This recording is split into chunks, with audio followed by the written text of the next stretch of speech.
Welcome to the Group Dentistry Now show, the voice of the DSO industry. Kim Larson and Bill Neumann talk to industry leaders about their challenges, successes, and the future of group dentistry. Visit groupdentistrynow.com for more DSO analysis, news, and events.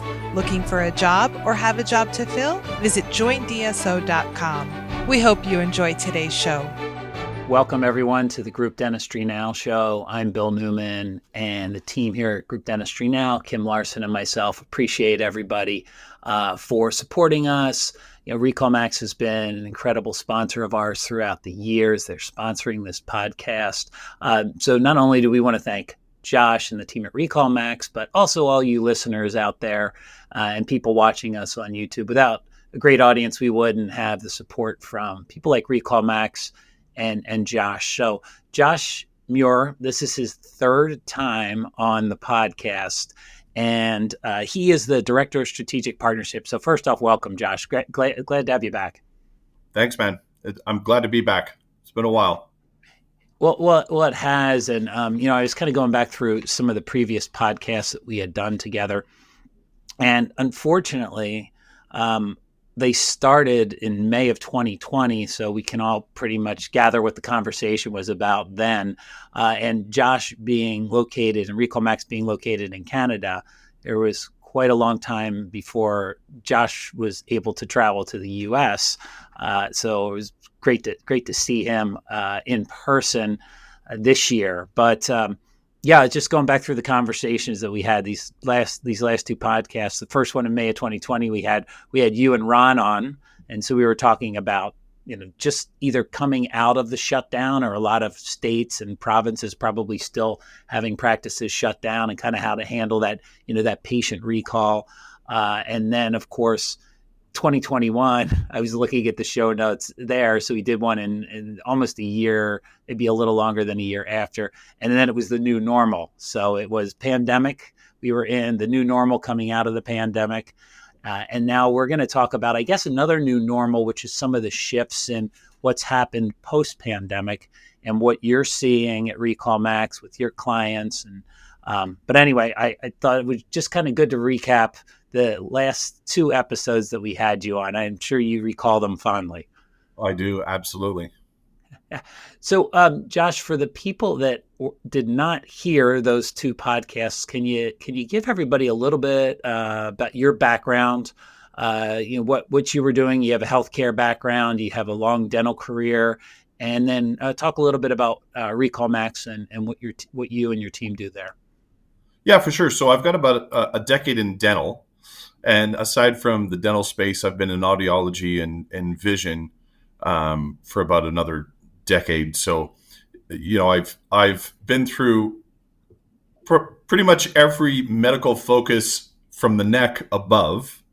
And when I came to RecallMax, really what I saw was a platform that empowers the dental space to really engage what is, from my perspective, a phenomenal opportunity.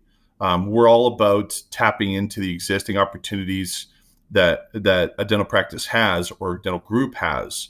And I think we, from the competitive landscape, have a very unique product in that we're not all about automation.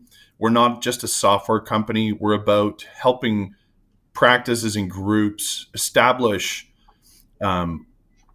processes that really help engage the investment that those practices have already made in their patient base, protect it, lower attrition, really focus on personal engagement of their patient base. And when I brought that RecallMax into my previous group, I saw immediate gains. And when I left my previous role, I couldn't help but come to RecallMax.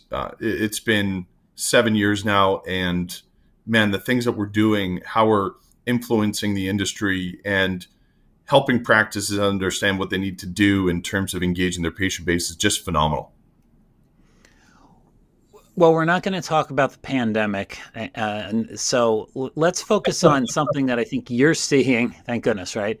That you're seeing at RecallMax now, and really what we're going to focus on is how groups that you're working with are leveraging RecallMax in a call center capacity. So we're minimizing the burden on the practices that they operate, and then also maximizing patient contacts. So, let's get into the call center phenomenon. How much? So let's maybe broad view. How has that patient outreach changed in the past couple of years? Yeah, loaded question. So we're not going to talk about the pandemic, but we're going to talk about it from one perspective. I think the pandemic shifted how practices and groups are engaging their patients. There's been a workforce, a labor force issue since the pandemic, and I think moving to a call center format in terms of patient outreach has been probably the best strategy that a lot of groups have taken. Um, Pre-pandemic, I didn't hear of it all that often. It was more implementing patient outreach strategies at the practice level, using the administrative teams of the practices to engage patients, and that was enough. But since that year that shall not be named, we've seen a very big shift in outsourcing that engagement. Okay, so outsourcing. So you're saying in a lot of cases these call centers are being operated by somebody else, or the people at the call centers aren't employees of the DSO. Correct. Well, I see two veins. One vein is that true outsourced call center environment where they're outsourcing to either an organization that runs a call center overseas or within the US and Canada. We see both formats. And I can't tell you which one is more successful because we hear success stories on both strategies, whether it be out of country or in country. But then the other vein is developing a call center within the organization, whether it be in-house in the corporate office, or one of my favorites is a group based out of Texas. And I say it's my favorite because I love this idea of setting up a call center environment. Is they employ people from home to lever our platform and engage patients from their own home, which is a pretty impressive way of doing things, because you don't have the cost of a building, of the managerial staff that it takes, and you can literally put out an ad, hire folks to work from home 5 hours a day, just engaging patients, give them the right scripts, give them the right training. Overnight, you're able to really set up a structure that allows you to engage patients far more effectively than you are if you depend solely on the staff that's within your practice. So you're saying that with this Texas group that so these are employees, but they're taking calls and they're working. And I'm going to ask you this question. Tell me how RecallMax kind of fits into this scenario, because some people think of call centers as, the headset going on, but then they're also working with RecallMax, in this case at home, as employees of the dental group in order to communicate and touch those patients. So tell us a little bit about how that works. Yeah, so because our platform is somewhat of a CRM and it's able to be installed on any computer, they can work remotely from anywhere. So we're pulling information from the server of that practice, and we're constantly updating who they need to engage, how overdue and late these patients are. Maybe they've got upcoming appointments that need to be confirmed. Perhaps they're from 0 months to 24 months overdue for their hygiene appointment. All of that information we're able to deliver directly to those people that are working from home, because our application can be installed on their workstation. They have instant access to every patient that is available in that practice. So, and that seems to be you like that format. The different formats out there, that seems to be the one is that pretty unique? I mean, have you seen that used elsewhere? I have not seen that used often. I know that several groups do use us in that format. However, they employ people and have them in their corporate office. They've got a little call center, be it 5 or 10 individuals that work multiple practices at the same time. I just think for me, if I was running my own DSO, my own group, and I'm thinking about how to reduce costs, how to increase my labor force, what an incentive that I can go and hire people to work from the comfort of their own home. We've got a cloud-based application that taps into their PMS, and really that's all that it takes to engage the patients. We just need to provide them the information, the scripting, when they call, everything is baked into our platform. So it's been, from my perspective, a very successful format. That group, within the first 4 months, and they launched during the pandemic, within the first 4 months, added approximately 9,000 additional hygiene appointments to their books. So it's worked well for them. They went from 5 remote employees, I think they're up to about 10 or 15 remote employees, but it's worked so well. So I'm trying to encourage groups as we come across these circumstances where, folks are asking us, how do we leverage the platform better? My first go-to is, listen, hire folks to work remotely, and their sole task is to engage patients. Yeah, that's a great tip. If you don't take anything else away from this podcast, I think that is probably, when you think about it from the perspective of the potential employee, somebody that's looking for an opportunity, and they see one where it's in a call center at the corporate office versus doing pretty much the same thing remotely at home. Which are they going to choose? So, it seems logical. It seems to be a trend, the way people like to work. And again, the thing that happened 3 years ago really accelerated a lot of this work from home, remote type, not need, but I guess the comfort of being able to do that. And in a lot of cases, expectations that would be the way that people would continue to work. Absolutely. And if you think about the expediency in which you can launch a program like that without having to engage a company that has a call center company, if you will, without having to engage them or build one on your own, the cost reduction alone is enough to warrant going down that path. I mean, it's just such a simple approach to increasing patient engagement by finding folks that are willing to work from home for 5 hours, 7 hours a day. And that's their only task, is to engage patients. So how are these groups managing the workload between the call center people and then the people at the practice administration team? Yeah, great. You really have to have a defined playbook. Because our application can be used remotely or at the practice level, what we work through with our client success department is how to divide the workload and understand whose role is what. So when we typically when we see this happen in groups, what we say is the outreach on, let's say, overdue and late patients, that rests on the call center side.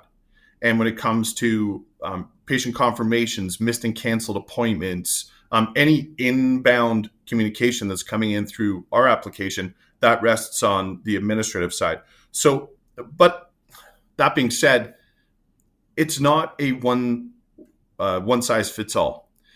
Every situation is unique based on how that group operates. So we really do go to the nth degree to help customize and tailor a workflow and an SOP, that playbook for that group that works the best for them. Yeah, I think that's important to understand that, RecallMax isn't just, a cloud-based platform. You're really providing assistance, strategy, customizing solutions based on the size of the group, the culture, the way things operate, the patient base. So, I mean, that's again one of those. Sometimes I think we kind of all get, okay, what does the cloud-based solution do? And you don't think about everything else that's needed to make yourself and your team successful. So let's talk a little bit about RecallMax and patient engagement tactics. Like, what give us some idea of what some of the current patient engagement tactics are today, and then how RecallMax assists these groups in that challenge.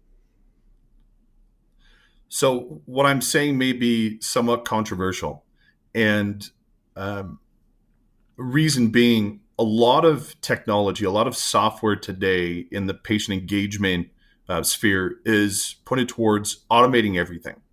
Automate confirmations, automate do and late messaging, automate, which is great. However, we monitor the success rate of that automation. And on the confirmation side, it's great. We see 80 to 90% confirmation.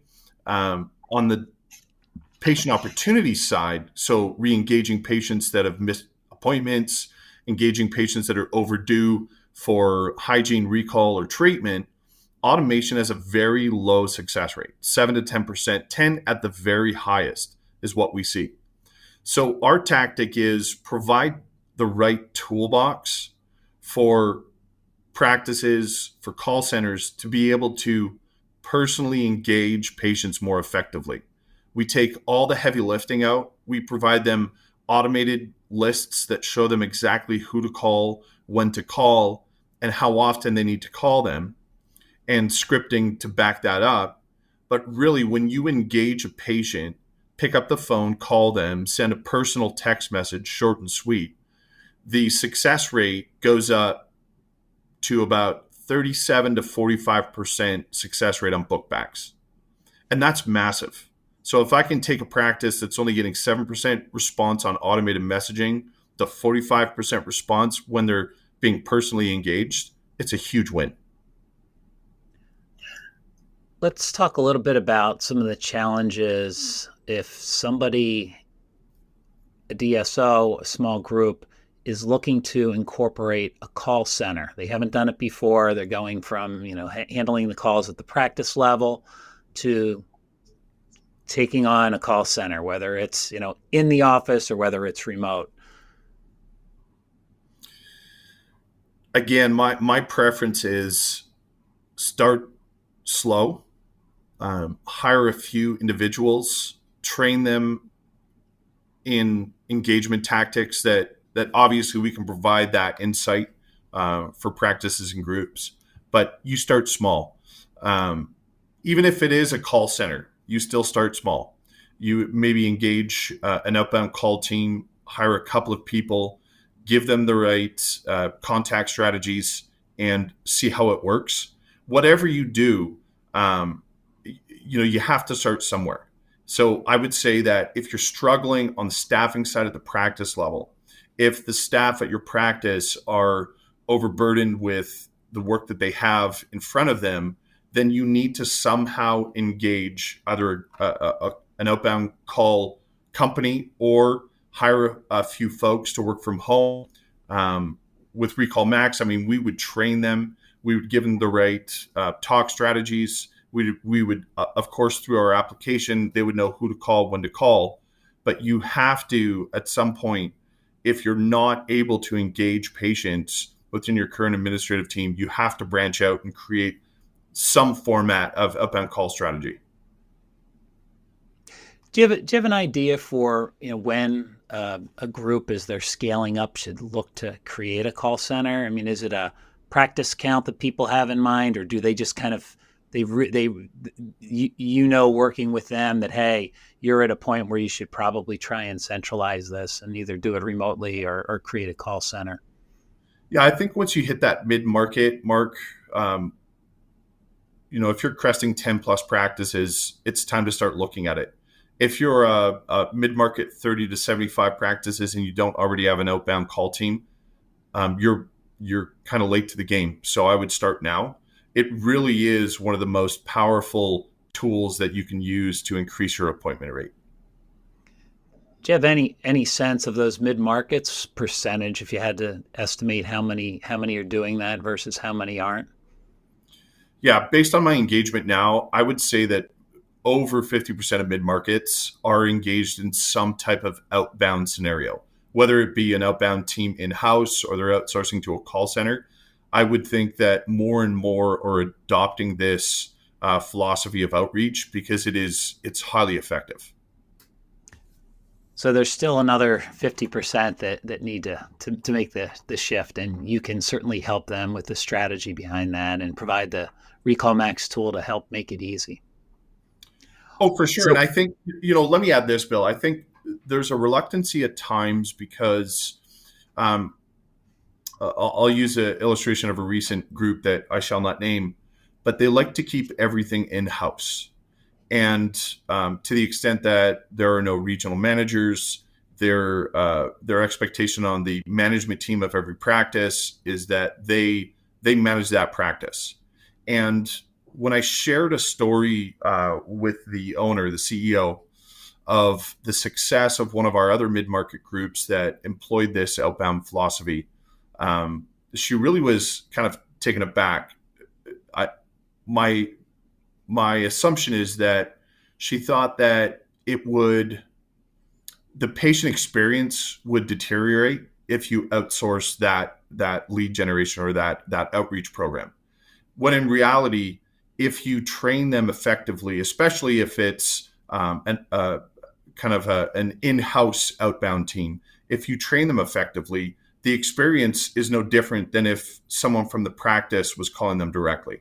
So as long as the training's behind it and the people that you have calling out to your patients understand your group, how you treat your patients, your philosophy of dentistry, it's no different than if you had someone from the practice calling. So thankfully, she'll be implementing a call center shortly. Call center, probably not a call center, but implementing that strategy of outbound, whether it be a team from home or in-house. And I think, if you can get to that place where you're not so concerned about the experience because you're going to train them, you're going to educate them on, what your group is about and your philosophy of dentistry. As long as that training piece is in place and you set them up properly for success, the results are going to come. So how quickly can a group set up that infrastructure for a call center? As fast as you can find people, right? And you said it. I think a lot of people got into this habit of working from home. So there are a ton of folks out there. There are a ton of people that, even from the dental industry, that maybe they're no longer working in practice, that wouldn't mind picking up, 5 hours a day or 20 hours a week. As fast as you can hire them, you can have it set up. I would say that it's feasible to have up to 5 reps up and running within a month. Provided you can find them. And one of the easy ways to find them is let them work from home. That's right. It's a great incentive. So we can get it set up pretty quickly once we find the people. And then let's talk about expectations. So when would a DSO expect to start to see results from an appointment growth perspective after they get this call center in place? I mean, a lot of skeptics would say I'm crazy, but immediately. If we look at the statistics of the number of due and late patients, it's up to 50% of your entire patient database that can come back today for a hygiene appointment. So as soon as you have them on the phone, you're going to start to see results. Our average group, when employing a strategy of outreach, typically sees 10 to 15% appointment growth within the first month.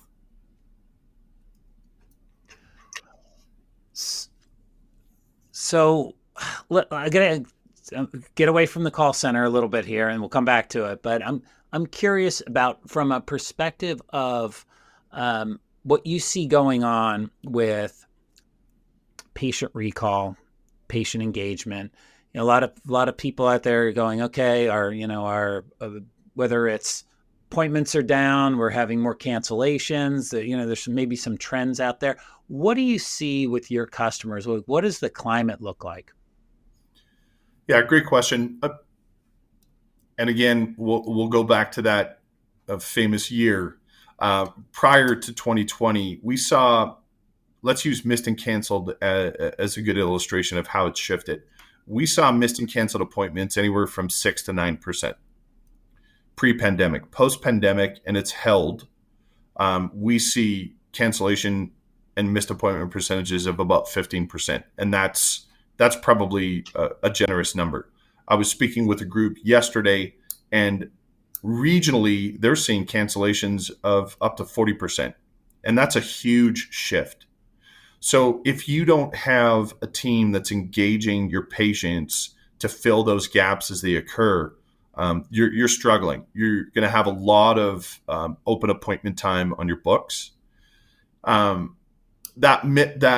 due and late percentage that I referred to, that up to 50% due and late patients, that's remained constant. That hasn't changed. So there's still a ton of opportunity across the board. And if you if you think about it, I'm a solo practitioner. If I've got 2,000 patients in my database, and I've got 50% of those patients that can come back today, that's another 1,000 patients that I have access to. So if my schedule's thin, I need to be tapping into that opportunity, especially if my missed and cancel percentage is up to 15%, or in one case I heard up to 40%. You know, if I don't have someone working my lists, engaging those patients, that's a very bare book. So that leads this kind of full circle here. We started off talking about the pandemic and how things changed, what not just from the patient perspective, but from also the employee perspective. And now we're seeing and economic pressures in a lot of cases, I think, are what's causing some of the issues you just talked about. So sounds like if you're 10 plus locations and you haven't come up with some type of call center strategy, and if you haven't, probably remote is the way to go because it'll be easier to get employees to come in. You're really missing out on a lot of opportunity. And I would think that your appointments are down. If you're not, I kind of look at it as firing on all cylinders, taking advantage of who you have, running it more like a business instead of pre-pandemic when maybe it was a lot easier to get patients and maybe they weren't canceling as much as they are now. So again, takeaways here: 10 plus locations, look to a call center. Remote is the way to go right now. And then you'll quickly see appointment growth once you start that call center process. RecallMax is offering not only the cloud solution, but also help you as a group with that strategy as you move from calls being taken at the practice level to a remote situation in a lot of cases. So can you explain to the audience, as we kind of trying to button things up here, what does it look like? So I like what you're saying. I'm a group. I have over 10 locations. I'm at 20, 30, 50. When I reach out to you, what's the process look like? How do you help me with my strategy? Yeah, great. So we're very agile with how we launch groups. You've got to say you come to me with a group of 50. We would walk through the application that would show you exactly how we operate, and we would have you up and running within a month. And that's a group of 50. So that's a pretty quick turnaround time. Implementation is simple. We do an installation on your server workstations. We do a training on our toolbar at the practice level, so the practice admin staff know how to lever us. Then we involve our client success department. So we've got some, and by the way, I would estimate we've got over about 100 years of dental experience within our organization. We're not software people. We're people that love software, but come from the dental space or other medical fields. So it's not foreign to us on how to train and educate practices and groups on how to engage patients. So our client success department takes that very seriously in that initial implementation process. We meet with the groups, with the regionals, with the managers, with the executives, and we walk them through what the process is going to look like from a patient engagement perspective. And then we hold them accountable to the results. So we've got a dashboard of analytics that fuels that growth. We show you, okay, based on your current engagements, this is your success rate. If we're not seeing the success rate that we know you can get, maybe it's we're not engaging enough, or we're not talking the right talk, or we're not focusing on the right lists. So we really hold the hands of the leadership team and the folks that are responsible for overseeing the launch of our program. And that's how we differentiate from everyone else. It's not give you a software platform and let you run with it. We hold your hand the entire time to make sure that you're getting everything you can get out of the platform. So that's great information, Josh. Great conversation today. This really, I think, will be helpful for a lot of those, that 50% of those mid-markets that haven't adopted a call center philosophy strategy. They don't need to create the strategy. They can reach out to you and leverage all your knowledge and your team's knowledge and find something that works with their specific group. Josh, if people want to find out more about RecallMax, or they want to contact you or someone on your team directly, how do they do so? Yeah, I think the best thing is just go to our website and fill out a submission form for someone to reach out to you. I mean, it'll come to me if you're a group. I'll reach out directly. If it's a solo practice, it'll go to our SMB team and they'll reach out. But there's a lot of ways.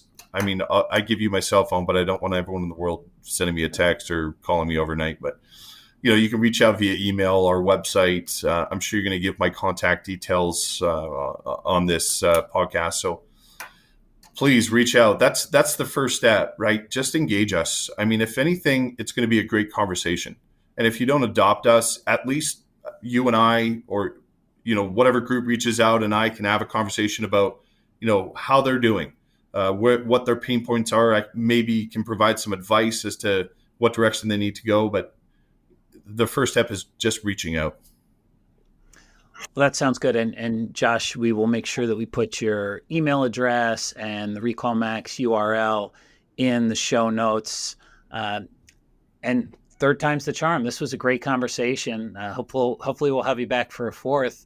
But this was great insight, and I think a lot of the groups out there are going to be able to take advantage of RecallMax's expertise when it comes to moving from having people handling patient recall in office to either having it remote or some type of call center situation.